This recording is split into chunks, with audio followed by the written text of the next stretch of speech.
Ја бидејќи од тука ја почнуваме оваа наша кампања, важно е, тоа е основната порака дека е навистина важно, алармот е вклучен и од секој од нас ќе зависат промените.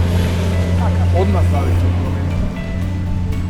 Барем од тоа што го гледаме во јавните мерења, акламативна е поддршката за промени во Македонија, зборам на политичката сцена.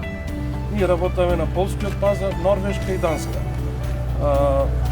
Нормално коментарите се за лошата патна инфраструктура. Од аеродром Охрид летоска се патуваше час и половина кога ќе слетаат чартерите. Ние имаме групи кои доаѓаат и на Скопскиот аеродром. Не може секој туроператор да странства крени сопствени чартери па да слетаат во Охрид. Не му е јасно како може од Скопски аеродром да патува 4 сати до Охрид и до охридските хотели, а од секоја точка во Европа со авион пристигнуваат од час и половина до 2,5 часа. И тука доста имаме големи проблеми. Автопатот под хитно мора да се заврши, затоа што сите покажуваме едно исто, дека никој не е задоволен. Ниеден, дали домашни, дали странски гости.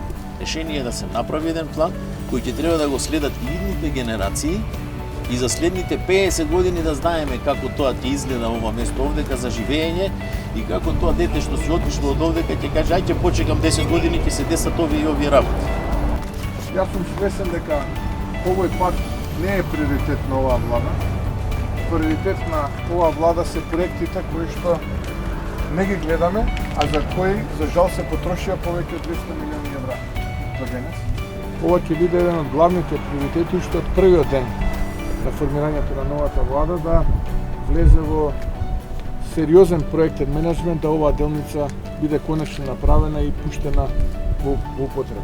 Ние планираме да прв приоритет не бидат проектите на централно ниво кои што се почнати, да ги завршиме, како што е овој. Онаму каде што е акутно да интервенираме со реконструкција, но и најмалку 250 милиони евра да реалоцираме од државниот буџет за локални проекти.